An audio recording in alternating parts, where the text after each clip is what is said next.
Welcome to Design for the Creative Mind. I'm your host, Lynne, interior designer, entrepreneur, and someone who's been building businesses in this industry for almost 2 decades. I run an award-winning interior design firm. I've coached over 1,000 designers. I've built and scaled multiple businesses around this industry because I genuinely believe that designers deserve to be paid well and run firms that actually work. And I've done it with a big team, a small team, and everything in between. So I'm not speaking from just a single season of experience. I'm speaking from all of them. This podcast exists because talented designers are leaving money on the table, burning themselves out, and wondering why the business isn't matching the quality of work. So every episode, we get into the real stuff. Pricing, procurement, operations, sales, the mindset it takes to lead a design firm with intention. No fluff, no motivational speeches, just honest conversation from someone who's still in it. So if you're ready to run your design business like a business, you're in the right place. Let's get into it. Hey y'all, before we jump into today's episode, I want to tell you about an event that Katie Decker Erickson and I are doing this August in Dallas. It's called The Art of Being the Principal, Be in the Room, and it's a one-day immersive for established interior design firm owners. Over the years, I've noticed something, and that is that most designers don't have a design problem, they have a business problem. The work is beautiful, clients are coming in, projects are moving forward, but behind the scenes, they're just carrying too much. Every decision runs through them. Every question lands on their desk. Revenue's growing, but profit isn't always keeping pace. This is not a conference about trends, social media, how to get more followers, how to price. It is actually a room where we are going to talk about the real business behind the beautiful work, sales and marketing, operations, profitability, and what it actually takes to build a firm that doesn't depend on you for everything. We're limiting the room, and this is for established design firm only. This is for established design firm owners only because we want real conversations, not a ballroom full of people taking notes and heading home unchanged. So if you've ever looked around your business and thought, oh, there has to be a better way to do this, I'd love for you to join us. You can learn more and reserve your seat at mysidemark.com/room.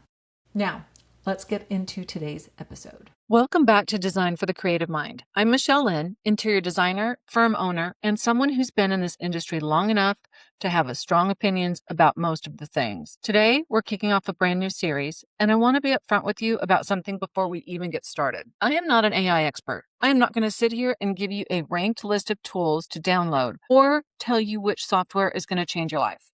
Okay, that's not what this series is about. And honestly, there are about 10,000 people on the internet already doing it. Right? What I am is a working interior design firm owner, and I'm watching this moment unfold in real time and asking the questions that I think actually matter for people like us. People running real businesses, managing real clients, dealing with real projects, and trying to figure out what all of this means for how we operate. And what I keep coming back to is this. The most important questions right now are not about technology. They're about your business model. They're about what you're actually selling. And that's where we're going to start. This first episode is called What You're Actually Selling. And I think for some of you, it's going to be a little bit uncomfortable, not in a bad way, but in the way that things feel uncomfortable when you hear something that you know it's true, but you're not quite sure what to do with it yet. So let's get into it. So here's where I want to start. In the last couple of years, AI design tools have gotten genuinely good. Like, not perfect. There's a lot of hype in there, but they're good enough that a client can go to one of these platforms, or heck, even ChatGPT, upload a photo of their living room, pick a style, and get back something that looks like a mood board in about 45 seconds. It's good enough that some clients are doing this before they ever call a designer. Good enough that I've had conversations with designers who are worried. And I get it. On the surface, that feels and it looks like competition.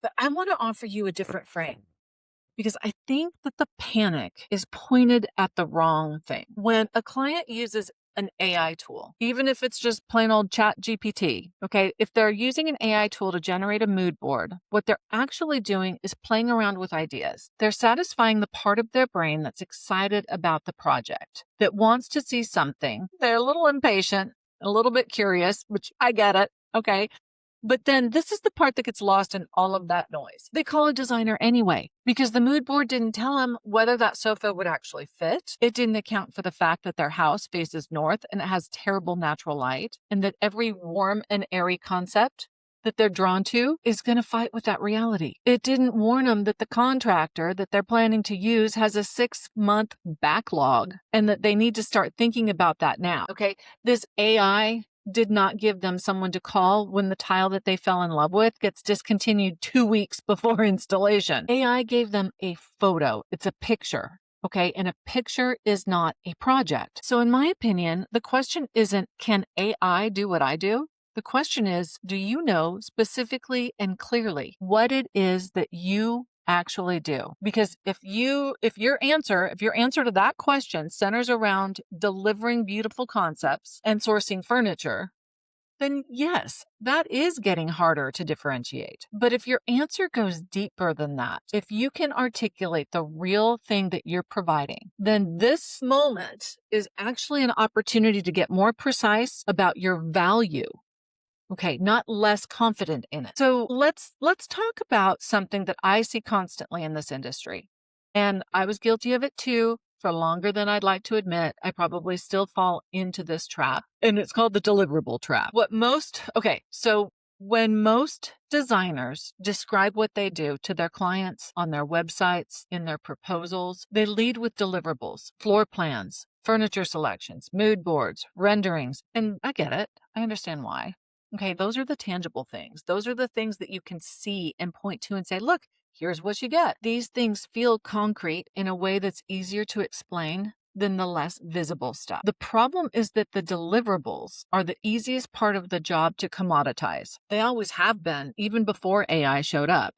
I mean, think about it. There were these online decorating services for years that would sell a client a, say, quote, quote, room design for a couple of $100. Okay. But high-end design firms still kept their clients because their clients weren't buying a room design. They were buying something else entirely. And both the designer and the client understood that, even if neither one of them had put a name on it. So AI has just made the deliverable trap more urgent because now the cost to get a concept, okay, has dropped from a couple $100 to about $20 a month. So if what you're selling in your own mind, okay, or in the way you structure your fees or in the way you talk about yourself, in the copy on your website is primarily concepts and selections and beautiful solutions, yeah, today is going to feel a little threatening in the AI environment, okay? But it should, because that pricing pressure, it's real. But what I know from running my own design firm and from working with designers across the globe, the ones who are not rattled right now are the ones who were never really selling deliverables in the first place. They were selling something else and they knew it. So I bet you're sitting there wondering, well, come on, Michelle, tell me, what is that something else? So let me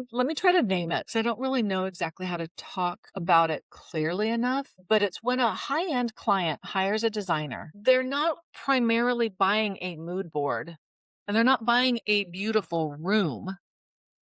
Okay. That's a byproduct of it. But what they're doing is they're buying certainty. They're buying someone who has done this before and can tell them with confidence how to spend a significant amount of money on their home and doing so without making mistakes that they're going to regret for the next 10 years. That, my friend, is worth a very different number than a concept. And then on top of that, they're buying access. And I don't just mean to our trade accounts, right?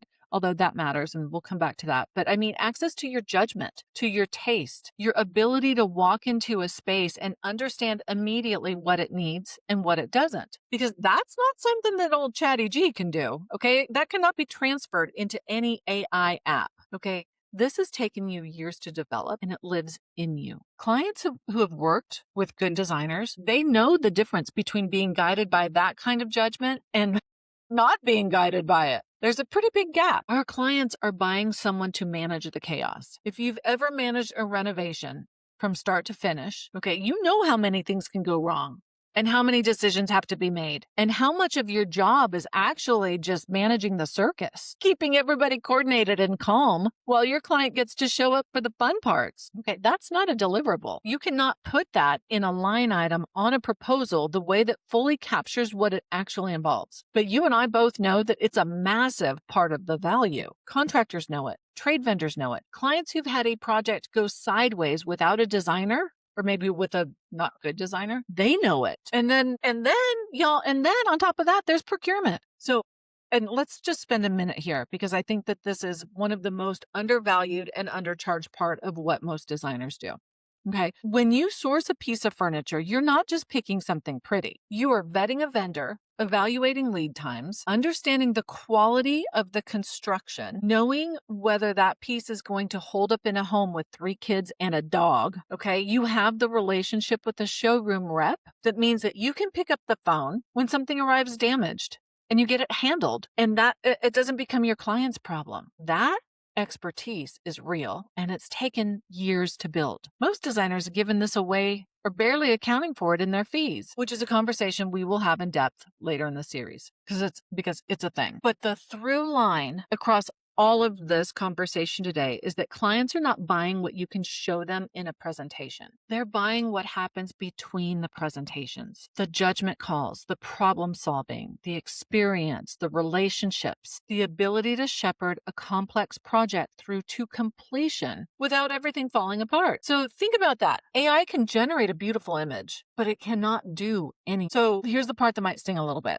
Okay. And I say this with genuine love and compassion because I've had to look at this in my own business too. If you're feeling threatened by AI right now, I want you to ask yourself honestly, is it because AI is actually capable of replacing what you do? Or is it because the way you've been positioning and pricing yourself hasn't fully reflected what it is you actually do? Because for a lot of designers, and again, I include myself in the earlier version of this, the way I talked about our work, the way I structured my fees. Okay. But these are the things, the way we present our proposals. This is heavily tilted towards the deliverables. Heck, as I'm saying this now, I'm thinking about phases in my own sales process that I can edit and update. So there's always room. There's always room. But what we're doing is we're showing the mood boards, we're listing the services. We describe the process in terms of what the client will receive,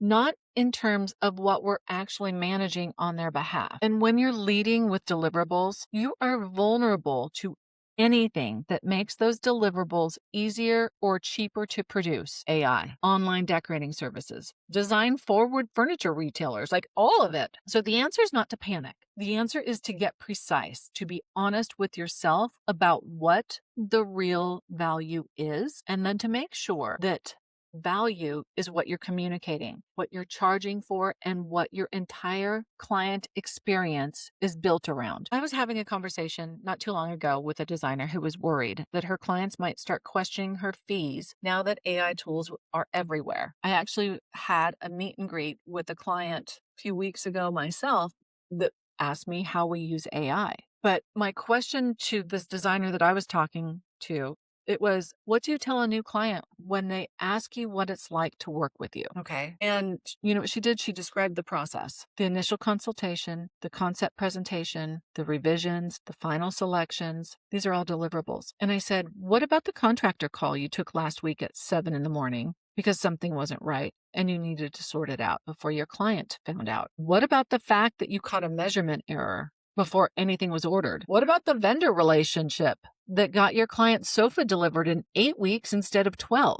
She said, oh, I don't really mention that stuff. And that's the gap, babe. That's where the work is. So if you're sitting there thinking, okay, Michelle, I hear you, but where do I actually begin? Here's what I'm going to suggest. Start by writing down not what you deliver, but what you prevent. What are the mistakes your clients don't make because you're involved? What are the problems that get solved before the client ever knows that they were problems? What would a project look like if you weren't there? That list, that is your value. And it should be informing how you talk about yourself, how you write your proposals, and how you price your services. The second thing I'd say is get specific about your expertise, not, I have great taste. Because, babe, every designer thinks that.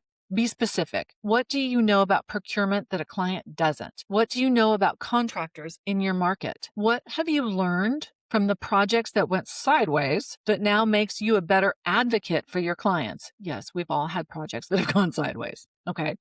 But that specifically is what creates genuine differentiation. And it's something that no AI tool can replicate because it's yours. And the third thing, and I know I sound like a broken record on this, is that all of this connects directly to your fee structure. You cannot charge for value you haven't named. If you're still pricing based on hours or on a percentage of purchases and you haven't had a real conversation with yourself about what the actual scope of your expertise and your management is worth, this right now is the moment to do that. And it's not because AI is making you, but because you've probably been leaving money on the table for years. And now there is a clear reason to fix it. So if any of this is landing and you're realizing that part of your challenge is that you're not sure how to have that conversation, how to articulate your value to a prospective client in a way that's confident and clear and doesn't feel like you're overselling, that's exactly the kind of work I do with designers in private coaching. It's not a course. It's not a program with a dozen modules to get through. It's a real conversation specific to your firm, your market, your clients, and where the gaps are. So if that's something you want to explore, you can find me at thedesignbakehouse.com/private coaching. But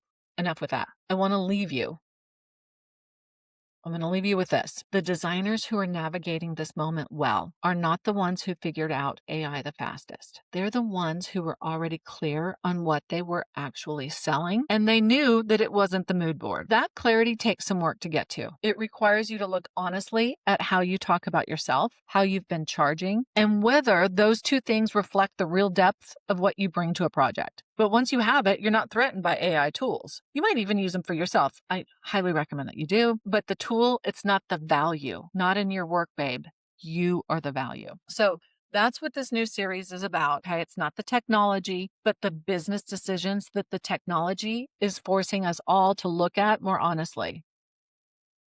And we're just getting started because next week, I'm going to talk about the AI noise itself, all the think pieces and the panic and the predictions. And we're going to figure out what in that conversation is actually relevant to your business, to my business. Okay. And what we can safely ignore. Because not all of it deserves our attention. Because y'all, your attention, it's worth protecting. There's so many moving parts. So thanks for spending this time with me. If something in today's episode really resonated with you, share it with another designer who needs to hear it, please. This is the kind of conversation our industry doesn't have nearly enough of. And then drop a review and follow the podcast wherever you're listening. It truly helps with that dreaded algorithm. So I'll be back next week. And until then, keep building something worth owning. Well, that's a wrap on today's episode.